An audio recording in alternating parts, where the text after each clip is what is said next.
Good morning, ladies and gentlemen, dear colleagues. It's a pleasure for me to give you my presentation on the formation of plaques and the contribution to stone formation.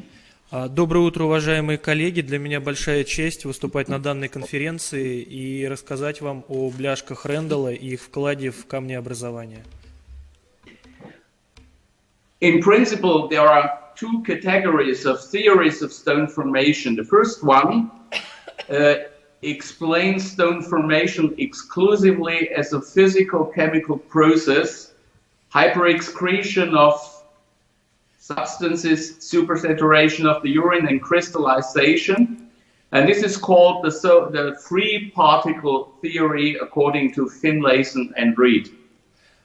В первую очередь стоит отметить, что существует две теории камнеобразования. Первая – это физико-химические процессы, перенасыщенность мочи различными микро-макроэлементами, так называемая теория свободных частиц, и почечно-клеточные процессы, то есть повреждение эпителия, так называемая теория фиксированных частиц. The other theory explains stone formation by the renal cellular involvement. This means there is tubular epithelial injury, and this injury is the primary event in stone formation. And at these injured cells, the crystals, the particles are fixed. Excuse me, Mr. Strohmeier, could you show us your slide in English? We can't show it. Yes.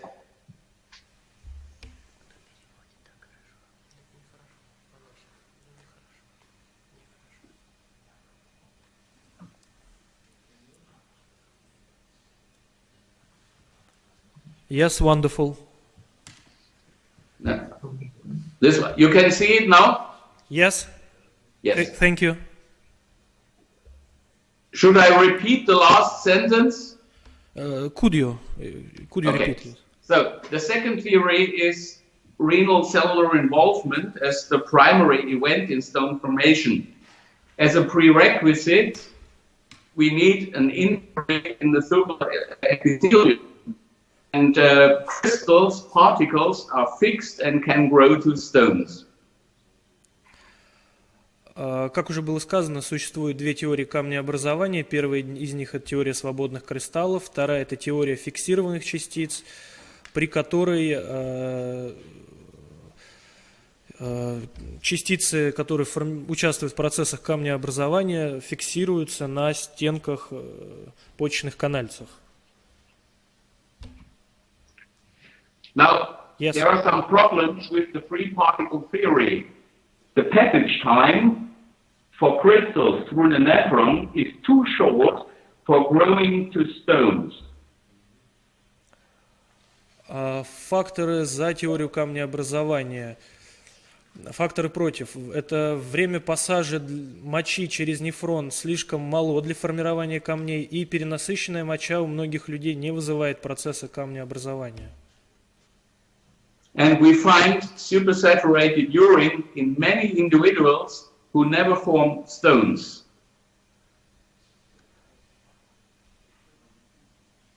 Также мы обнаруживаем перенасыщенную мочу у людей, у которых нет мочекаменной болезни. So that means we need cellular lesions as a prerequisite for crystal retention, for growth and stone formation. Поражение клетки является предпосылкой к процессам кристаллизации, к росту и к формированию камня. So when you look in the literature, you find a lot of papers dealing with this renal tubular cell involvement going back already 80 years ago. Today, I will concentrate on the first ones, the papillary lesions type 1 and the papillary lesion type 2, as they were described by Randall in the 1930s. Если посмотреть на этот слайд, то мы увидим множество процессов, которые играют важную роль в патогенезе камнеобразования. В частности, это поражение сосочков типа 1, поражение сосочков типа 2. Now, today we have another terminology we call the papillary lesion type 1 Randall's plaque, and it's located in the interstitium of the papilla, and we call the papillary lesion type 2 Randall's plaque, which is located in the collecting duct. И сегодня, когда мы говорим о бляшках Рэндалла, то мы выделяем, так скажем, два их варианта. Это поражение первого типа бляшки Рэндалла, которые формируются в интерстиции, то есть в межклеточном пространстве. И второй тип – это пробки Рэндалла, которые формируются в собирательных трубочках. Let's start with the interstitial plaques, the type 1 lesion. It starts as a calcium phosphate deposit formation in the basement membrane in the loop of Henle. And these deposits, they migrate to the suburothelial space of the papilla and resulting in such lesions as you can see on the slide on the right side. Если говорить про образование бляшек Рэндалла, то образуются кальций-фосфатные соли в мембране петли Генли, которые в дальнейшем мигрируют в субуротелиальное пространство почечного сосочка, и мы можем увидеть их на слайде. The plaques, they start as a calcium phosphate deposit in the lumen of the duct of Bellini, in the end of the small channels in the papilla. And if they are large enough, they are trapped in the duct of Bellini and they occlude it. And you can see it on the right side. Если говорить о пробках Рэндалла, то здесь происходит образование солей кальций-фосфата в просвете протока Беллини. Соли застревают в просвете протока Беллини, поскольку они имеют достаточно большой размер, и их пример мы можем увидеть на слайде.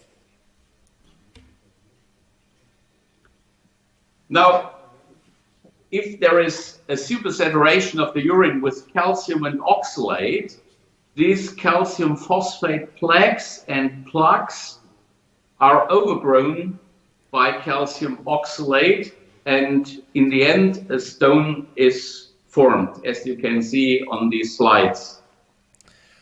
Как мы видим на этом слайде, бляшки и пробки Рэндалла образуются следующим образом. Соли кальция оксалата нарастают на кальций-фосфатных бляшках, и в случае перенасыщенной мочи солями кальция и оксалатом инициируются процессы камнеобразования. Now today we know that the plaques and the plaques are a common pathway of stone formation, not in all, but in very common stone types, as it is idiopathic calcium oxalate stone formation in patients with primary hyperparathyroidism and in Prussiate stone formers. Если мы говорим о бляшках и пробках Рэндалла, то здесь мы говорим об общем пути камнеобразования, то есть в основном образуются брушитные камни, причиной также может являться первичный гиперпаратиреоз. Now you will ask the question, is there a role of calcium phosphate in so-called pure calcium oxalate stones? And yes, it is. We know from several investigations that so-called pure calcium oxalate stones frequently contain very, very small shares of calcium phosphate. And we also know that there is a heterogeneous nucleation and the growth of calcium oxalate which is induced by these subepithelial calcium phosphate deposits after erosion and by trapped intratubular calcium phosphate plaques. Ну и на самом деле в настоящий момент является это большой вопрос, почему кальций-фосфат является основой кальциоксалатных камней. И как показали проведенные исследования, кальциоксалатные камни достаточно часто содержат в себе небольшое количество кальций-фосфата. So that means that in summary, apart from primary hyperoxaluria, calcium oxalate stone formation starts with calcium phosphate formation. Ну и в частности гиперкальциурия может являться причиной образования кальций-фосфатных камней. Now, how do these deposits develop? Calcium phosphate precipitates in the loop of Henle as amorphous calcium phosphate. This is either normally excreted, these are the small crystals, and they have a short transit time. А теперь поговорим о механизмах камнеобразования, механизмах формирования бляшек кальций-фосфатных в почечных сосочках. В первую очередь кальций-фосфат оседает в петле Генли. При нормальной экскреции будут образовываться маленькие кристаллы. If these crystals are larger, they may be trapped in the duct of Bellini, and this process may be promoted by macromolecules containing phospholipids. Если будет в моче гиперэкскреция, то большие кристаллы могут захвачиваться, в общем, происходить процессы камнеобразования при гиперэкскреции в моче. And the last pathway is the retention of these crystals by injured tubular cells. И также происходит задержка кальций-фосфата в поврежденных клетках почечных канальцев. Now there are two ways how cellular lesions may be involved in stone formation. One we call the primary one. We have the cellular lesion at first, and this will lead to calcifications, to eruption of calcium phosphate, and this will grow eventually to a stone. And the secondary possibility is that crystals itself may cause a lesion at the cellular level, and crystals will adhere and grow to a stone. При рассмотрении участия клеток в формировании камня стоит отметить, что существует два механизма. При первичном механизме происходит повреждение клетки, кальцификация, образование бляшки Рэндалла, рост и формирование камня. При вторичном механизме образуются кристаллы, происходит повреждение клеток, адгезия кристалла, рост и также формирование камня. Now, let's start with the primary cellular involvement. There are several possibilities how the cells could be injured, maybe by ischemia, by oxidative stress, reactive oxidative stress substances, by nephrotoxic agents, by oxalic acid, by cholesterol, by parathyroid hormone, and by vitamin D. Существует несколько механизмов, которые могут повреждать клетки, они известны. Это ишемия, оксидативный стресс, нефротоксичные вещества, оксалат, холестерин, парадгормон, витамин D. The secondary possibility is that these cellular lesions are caused by calcium oxalate crystals, and this inversely products reactive oxygen species, and these injured cells promote then crystal formation and retention. При вторичном вовлечении клеток происходит повреждение за счет кристаллов кальция оксалата, образованием активных форм кислорода и поврежденные клетки способствуют образованию адгезии кристаллов. Now, which one is the more important way? I think it's very difficult to answer. It's a bit like the question whether which was first, the hen or the egg. But both ways are possible in principle. Мне кажется, это очень важный вопрос. Механизмы образования камней, нужно понять эти принципы. Now, let's come back to the plaques.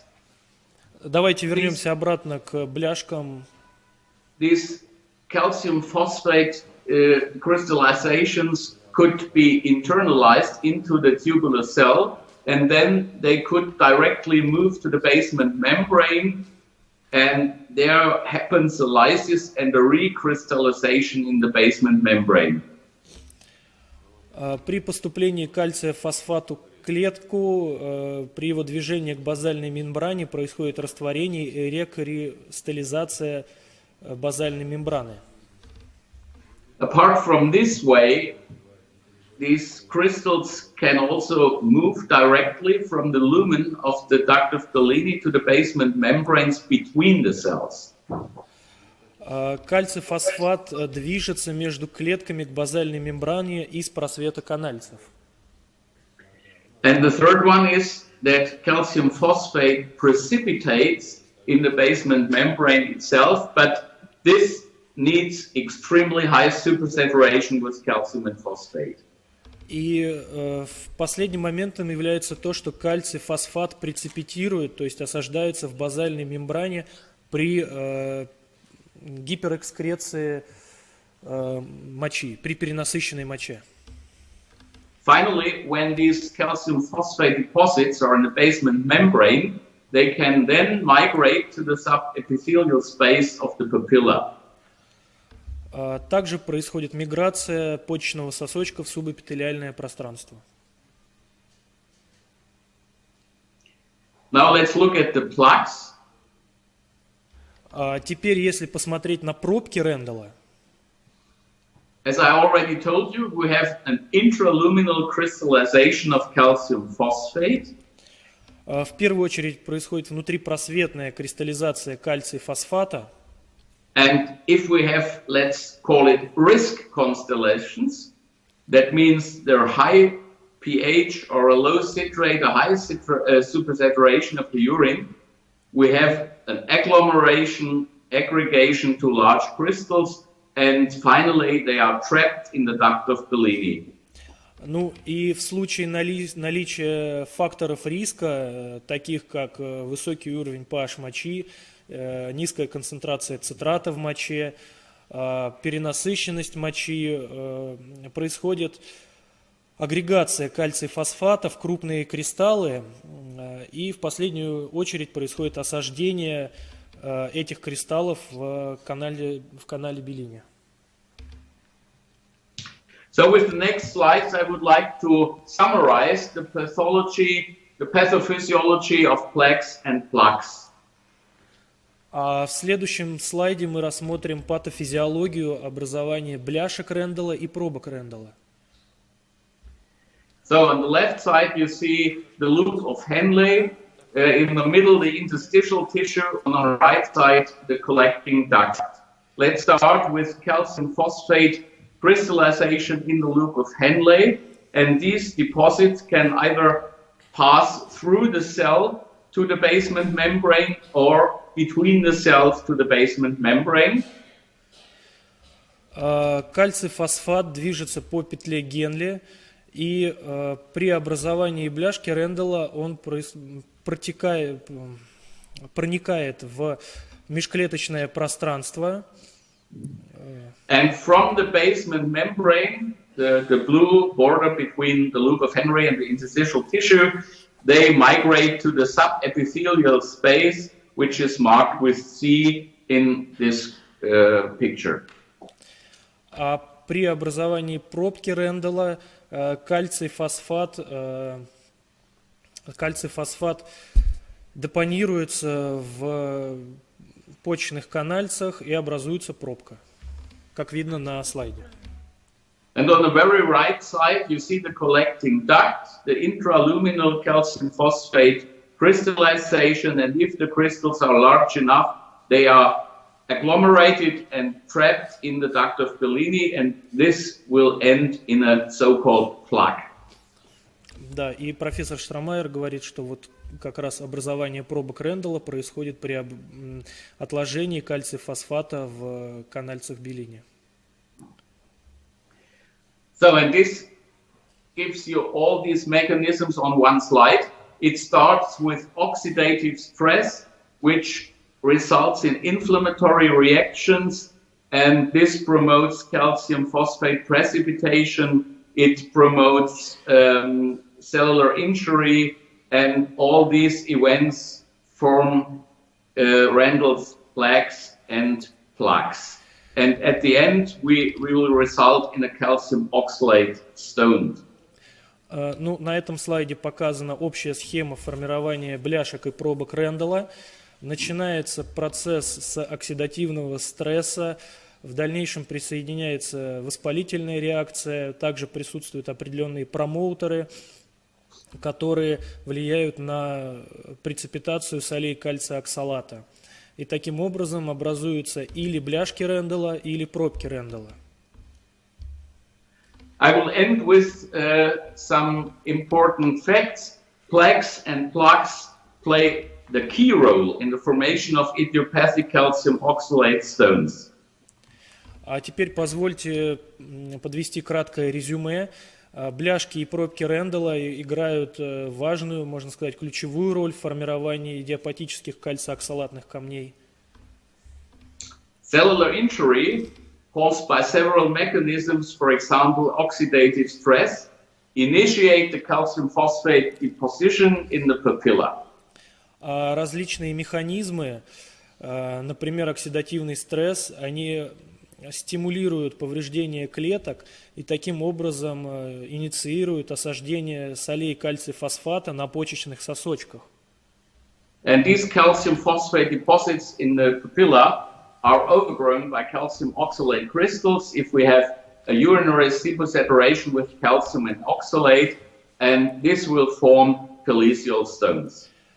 И стоит также отметить, что отложение кальций-фосфата увеличивается при наличии перенасыщения мочи кальцием и оксалатами, и в дальнейшем происходят процессы камнеобразования.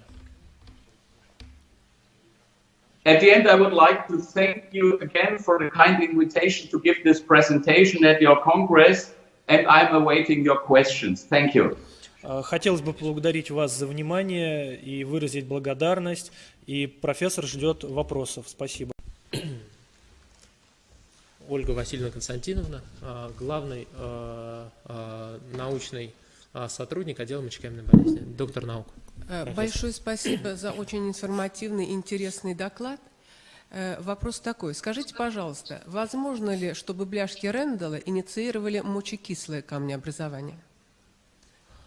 Dear Strohmeier, we have a lot of questions and one more, if it is possible.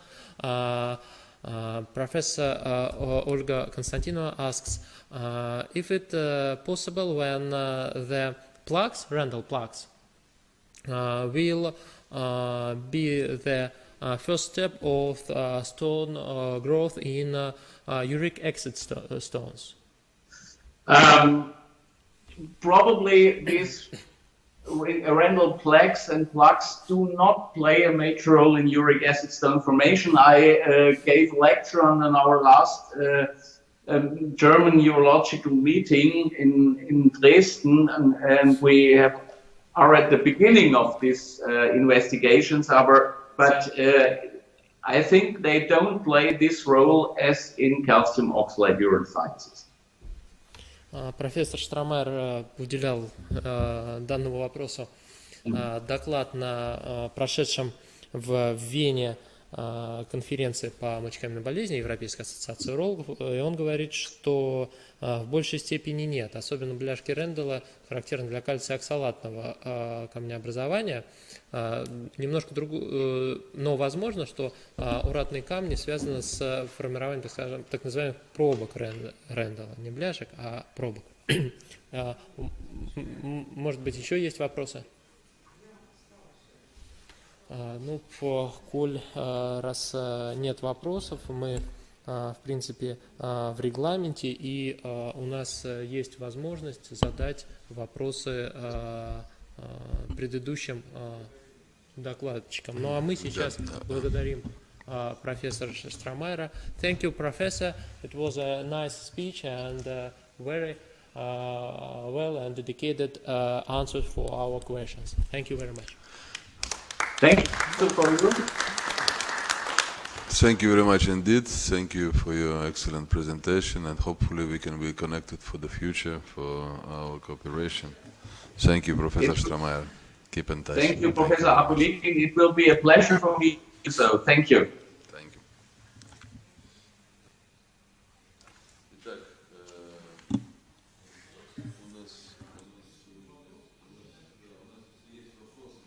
Да, если есть у нас вопросы, пожалуйста, к предыдущим докладчикам, и мы хотели бы, чтобы мы немножко продолжили дискуссию. Пожалуйста, представьтесь только, пожалуйста. Спасибо за интересный доклад. Михаил Юрьевич, я к вам бы вопрос. Какие методы визуализации бляшек Рендала?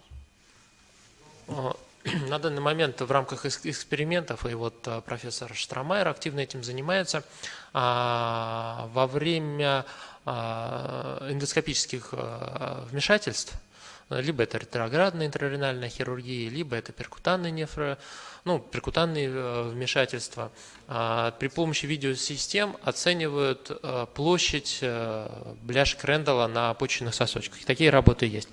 И как оказалось, что чем выше плотность и площадь, и чем больше количество сосочков, задействованных в бляшке Рендала, тем выше вероятность рецидивирования камнеобразования. То, что визуализируется по УЗИ гиперхогенные включения. Ну, мы с вами знаем, что УЗИ является методом не со стопроцентной чувствительностью и специфичностью. Зачастую мы можем принимать гиперхогенную почечную паренхиму как увеличенное образование бляшек Рендала, но мы можем ошибиться с вами ввиду недостаточности чувствительности и специфичности метода. Насколько мне известно, сейчас в МГУ проводятся работы формирования так называемого S-mode, то есть stone mode. У нас есть B-mode, который мы используем во время ультразвукового исследования. И вот сейчас разрабатывается S-mode, который позволит делать вот то, о чем мы с вами сейчас говорим, но на сегодняшний день это лишь экспериментальный подход. Другой вопрос, если можно, я разовью эту тему, относительно компьютерной томографии. Сейчас появились работы, и они, в общем-то, достаточно успешны, относительно оценки плотности сосочка по КТ. И это действительно и по МРТ, и по КТ. Вот такой же подход, как мы делаем с определением плотности камня в единицах Хаусфилда, так называемых, да? В общем-то, практически то же самое мы можем оценить плотность и почечного сосочка. Как известно, что Хаусфилд вводил свои единицы не для оценки плотности камня, а в принципе для оценки плотностей различных органов. Соответственно, это сейчас активно, в рамках исследований начинает применяться. Можно уточняющий еще один вопрос. То есть на московской школе последний доклад, один из докладов был по МРТ. В микрофон, у нас трансляция идет. Один из докладов на московской школе был по МРТ, и вот именно кальцификацию рекомендовали диагностировать по МРТ. Ваше мнение по этому вопросу? Не камень, а вот эти вот гиперхогенные включения вокруг чашечек. Исходя из принципа функционирования МРТ, это так называемый дипольный момент, то есть он основан на том, что вода хоть и слабо, но и диссоциирует, и МРТ определяет более или менее насыщенные органы и ткани по воде. Но, в принципе, это возможно делать. Другой вопрос, что компьютерная томография является более точной в плане определения камней. И мы же не будем из-за экономических причин делать и КТ, и МРТ для определения. Хотя, в принципе, конечно, да, это очень важно, это, конечно, имеет место и должно развиваться. Спасибо большое. Спасибо. Ну что ж, уважаемые коллеги, у нас есть еще 5 минут. Если у кого-то еще есть вопрос, мы можем его задать. Вопросов нет, да? Мы перерыв делать не будем. Так что переходим тогда к следующим выступлениям.